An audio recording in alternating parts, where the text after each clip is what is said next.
O turismo foi um dos setores mais afetados pelas restrições econômicas adotadas em razão da pandemia de Covid-19.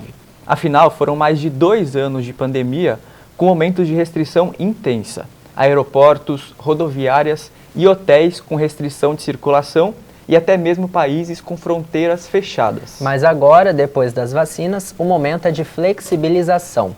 No programa de hoje, vamos entender como o setor do turismo tem reagido a essa retomada, se adaptando à volta da normalidade na vida pós-pandemia.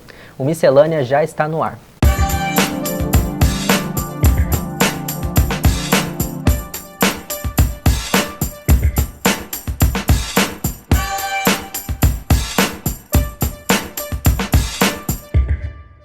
Bom, para nos acompanhar na conversa de hoje, nós convidamos um especialista, Vinícius Penido, que é sócio proprietário da Alfa Viagens e trabalha na área do turismo há mais de 17 anos, né, Vinícius? Tudo bem? Muito obrigado pela sua participação. Muito obrigado. Obrigado a vocês aí pelo convite. É um prazer estar aqui, dividir esse tempo e um pouquinho da experiência com vocês. Para a gente começar, eu acho até interessante a gente falar um pouquinho sobre quais as tendências, né, do turismo pós-pandemia, depois desses 2 anos, longos anos em casa. Bacana. A gente tem atualmente uma procura muito grande por destinos com, como a gente pode colocar, não somente destinos de ecoturismo, né, mas destinos onde favorecem atividades ao ar livre. Isso tem sido bastante procurado, bastante desejado para todos os perfis de viagem. Então, dentro das viagens corporativas, eles buscam, eventualmente, alguns lugares para eventos, onde tem também uma área externa, onde tem uma circulação um pouco melhor. E isso reflete também nas viagens de casais, viagens com amigos, viagens com crianças. Então, resorts que hoje oferecem atividades ao ar livre acabam sendo bem elogiados, bem procurados. Uhum.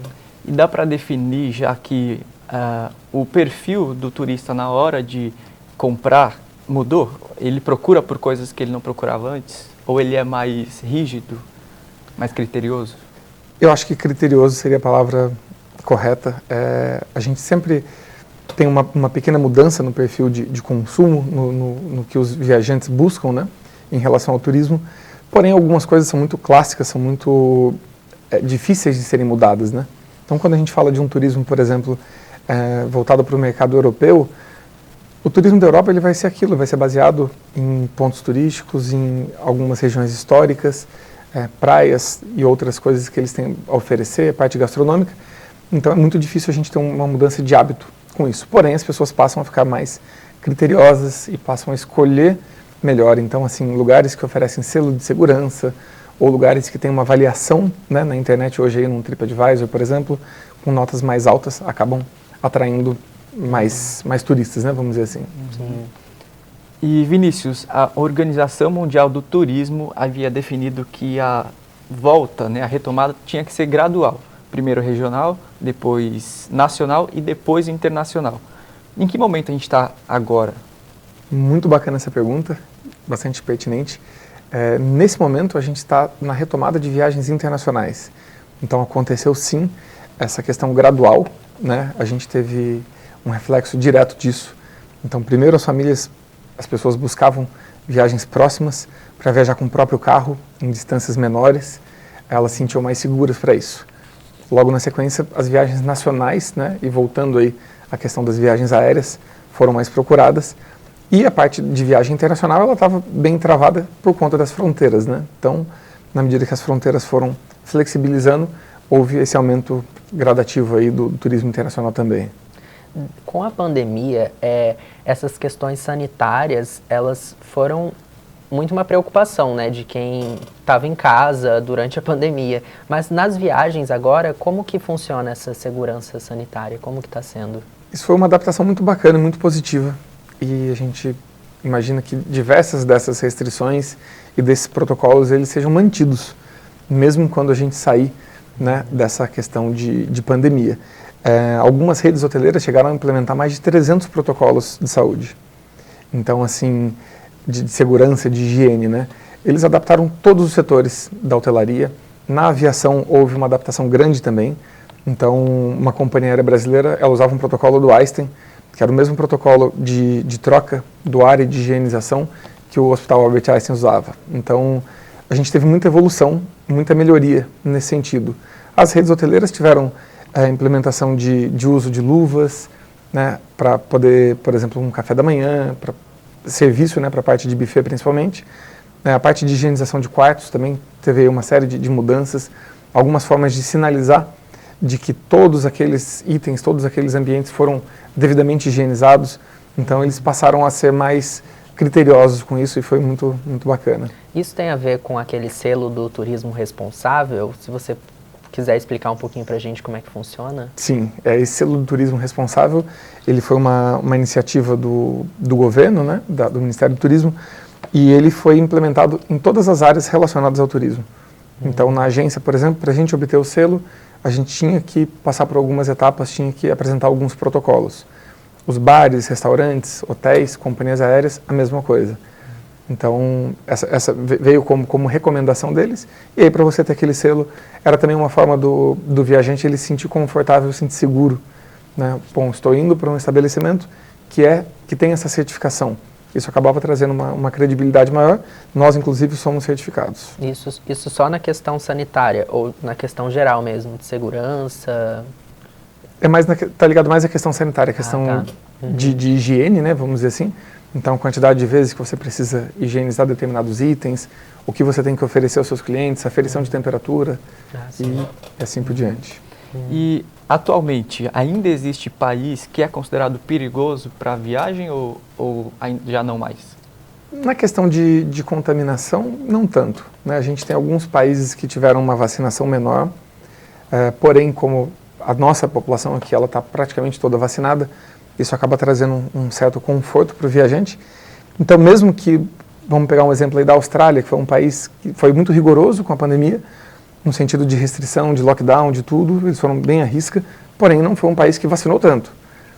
Mas chegou um dado momento que eles precisavam abrir as portas novamente, e aí aquela coisa, eles vão se preocupar com a população deles de alguma forma. Mas nós, estando, né, vacinados, acabava ficando um pouco mais tranquilo.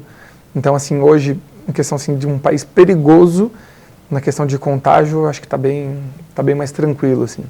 Imagino que para vocês, como agência, né, como pessoas que trabalham nesse setor, imagino que vocês ficaram muito, às vezes, temerosos em algum momento com a política mundial, né? O país X começou a ter uns posicionamentos um pouco estranhos com relação a lockdown, por exemplo, aí surge uma conversa de se esse país continuar assim, talvez ele tenha que fechar as portas para turista. Então, vocês precisaram ficar muito de olho nessa política internacional. Né? Acho que os próprios clientes, né, eles pesquisam muito também, se caso vai viajar para um país que não está seguindo tão um país fechado, né? É um país a menos para você poder vender. Sim.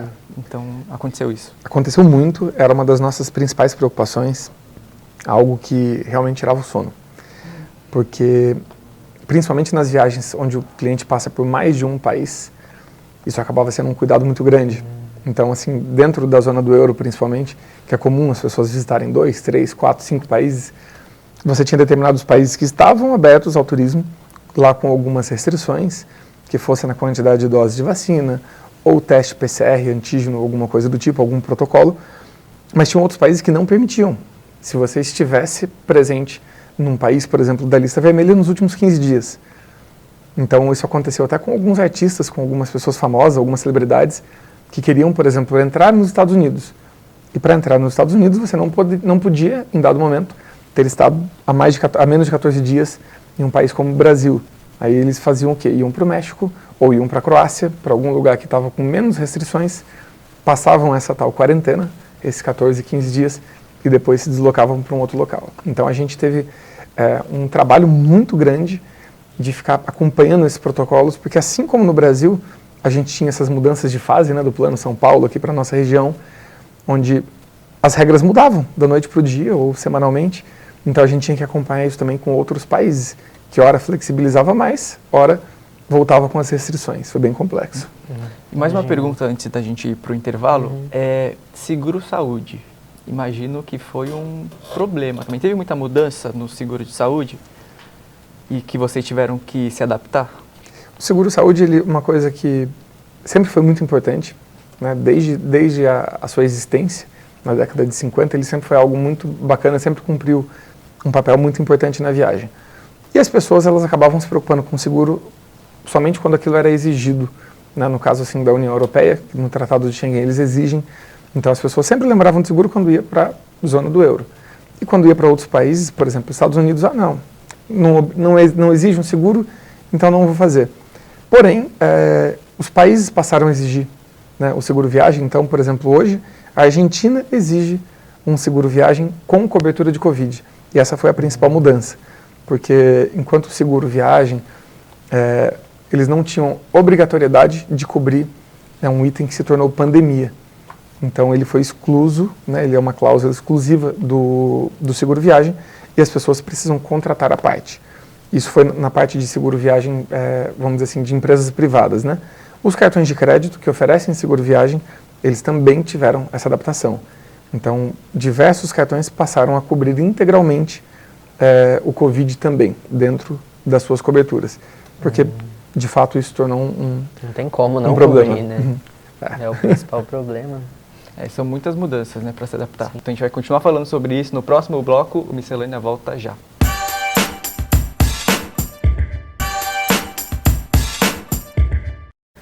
Voltamos com o Miscelânea, que hoje está falando sobre a retomada do turismo no pós-pandemia. Quem nos acompanha nessa conversa é o Vinícius Penido, especialista com 17 anos de experiência na área do turismo. Vinícius, quais as principais barreiras que impedem a volta 100%? Como que funciona essa infraestrutura logística? Atualmente, Rafael, a gente tem uma certa barreira com o custo, né? O custo ele aumentou muito, tanto o custo de operação quanto o custo final para o cliente.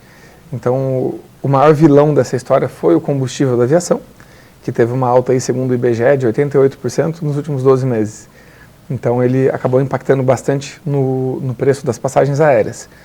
E isso acaba fazendo com que a gente tenha que ter um pouco de jogo de cintura. Na parte de infraestrutura, a gente teve um certo impacto, onde algumas companhias aéreas chegaram a devolver aeronaves, né? Outras tiraram de circulação aeronaves como o A380 da Emirates, que é o maior avião de passageiros do mundo. Algumas companhias chegaram a aposentar essas aeronaves. Tivemos alguns hotéis fechados, tivemos até aeroportos fechados. Então, aeroportos com operações menores, eles acabaram otimizando. Então, nesse momento, a gente está fazendo o quê?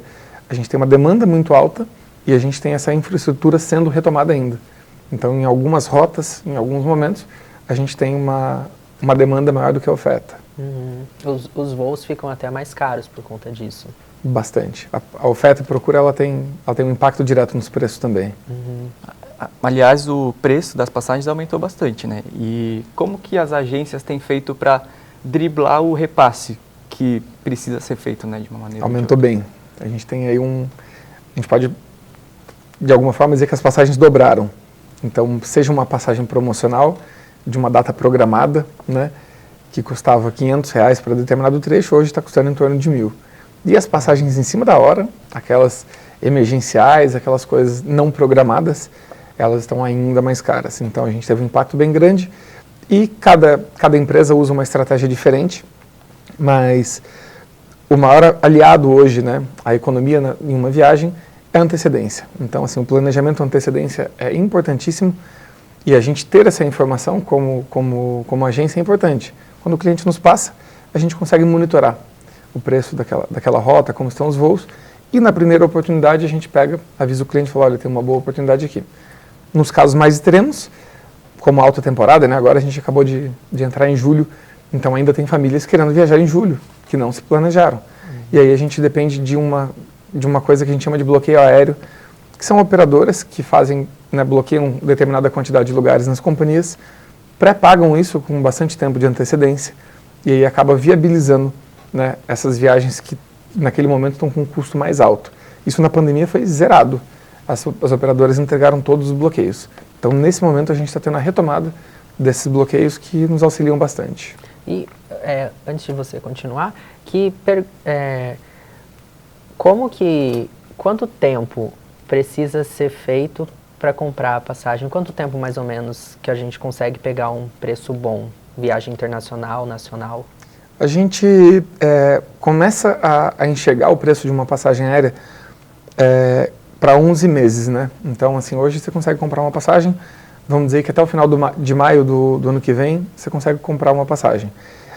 Porém, nesse momento, a companhia ela coloca um preço que ainda é um pouco instável, porque ela não sabe qual vai ser a situação do mercado. Então, eles costumam pegar um preço médio e colocar ali. Com o passar dos meses, eles vão fazendo alguns ajustes naquela rota. Então, assim, vamos dizer que hoje uma antecedência de 6 meses seria uma antecedência interessante, né? Algumas rotas demandam mais antecedência ou menos antecedência, principalmente quando a gente fala de data comemorativa. Então, assim, quem deseja viajar nas férias de julho do ano que vem, já pode começar a olhar a partir de agosto, setembro desse ano, que vai conseguir alguma oportunidade boa. Quem deseja viajar no Réveillon, nesse momento já está um pouquinho atrasado, já está pagando caro. Caraca. A gente viu também uma série de demissões em um certo momento, né? Então, nos hotéis, muitos hotéis que fecharam e demitiram todo o pessoal, nos cruzeiros também. Esse é um problema que já foi superado ou vocês ainda sofrem com a falta de mão de obra? Esse problema a gente ainda passa no setor como um todo, porque as pessoas que saíram do mercado de turismo para atuar em outras áreas, né? Alguns ficaram, né, com desemprego, mas acabaram se recolocando em outra área. Então, para a gente buscar essa mão de obra qualificada de volta, não é uma coisa tão simples, isso leva um tempo, ou até mesmo para qualificar, né, uma nova mão de obra que chega. Isso para todos os setores do turismo, a gente tem um impacto bem grande.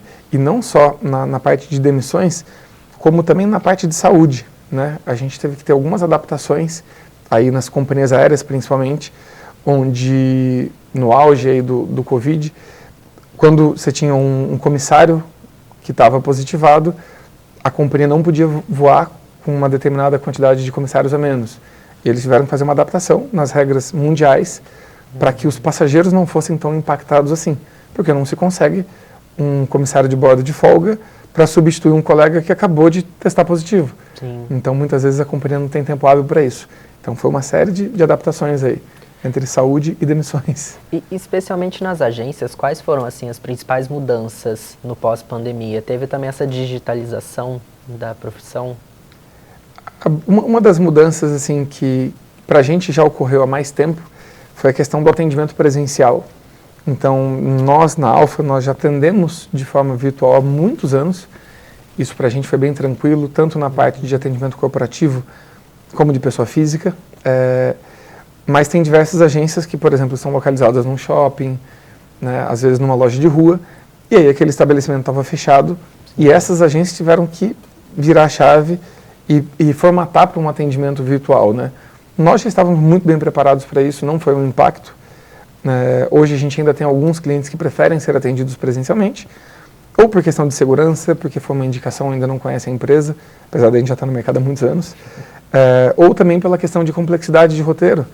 Às vezes a gente quer debater um roteiro de leste europeu, e é bacana sentar, analisar um mapa, dar uma olhada nas distâncias, né? Trem, ônibus, avião, como que vai se deslocar. Então acaba sendo procurado Sim. também. E naquele momento ali que teve quase um caos, né? Fechamento de rotas, de frotas também, de hotéis. Como que as agências fizeram para assegurar o direito do consumidor? Como que vocês fizeram? O nosso papel ele é muito importante e sempre foi, mas nesse momento de pandemia ele acabou sendo reforçado, né, junto ao consumidor. Então a gente teve aí vários conhecidos, vários colegas que chamavam, pediam alguma ajuda. Poxa, comprei um pacote naquele site, comprei naquele lugar, não estou conseguindo contato, não consigo assistência.